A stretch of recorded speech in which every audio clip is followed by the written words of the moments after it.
Hi guys, എല്ലാവർക്കും എൻ്റെ പുതിയൊരു വീഡിയോയിലേക്ക് കേൾക്കാം. അപ്പോൾ നമ്മൾ ഇന്ന് വന്നിരിക്കുന്ന പാർട്ട് 2 ആയിട്ടാണ് ഗൈസ്. പാർട്ട് 1 നമ്മൾ ലെവൽ 1 കംപ്ലീറ്റ് ചെയ്തു. അപ്പോൾ പാർട്ട് 2 നമ്മൾ ലെവൽ 2 ആയിരിക്കും കംപ്ലീറ്റ് ചെയ്യാൻ പോകണം. അടുത്ത പാർട്ടിൽ നമ്മൾ ലെവൽ 3. അപ്പോൾ ഓരോ പാർട്ടിൽ നമ്മൾ ഒരേ ലെവൽ വെച്ചാണ് നമ്മൾ കംപ്ലീറ്റ് ചെയ്യാൻ പോകുന്നത് ഗൈസ്.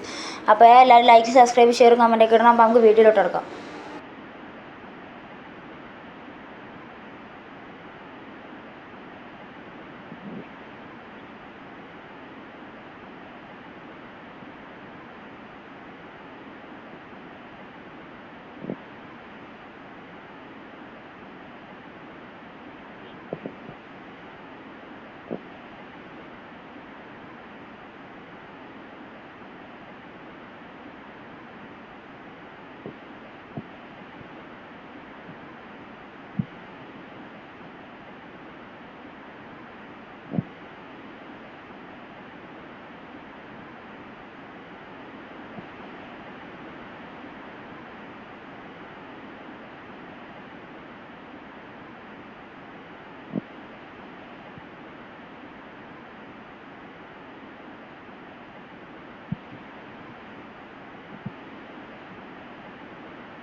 അപ്പോൾ വീഡിയോ ഞാൻ ഇവിടെ നിന്ന് സ്റ്റോപ്പ് ആക്കുന്നുണ്ട് ഗൈസ്. അപ്പോൾ അടുത്ത പാർട്ടിൽ നമ്മൾ ലെവൽ 3 ആയിരിക്കും കംപ്ലീറ്റ് ചെയ്യണം. അപ്പോൾ അടുത്ത വീഡിയോ ആയിട്ട് കാണുന്നവരെ ബൈ.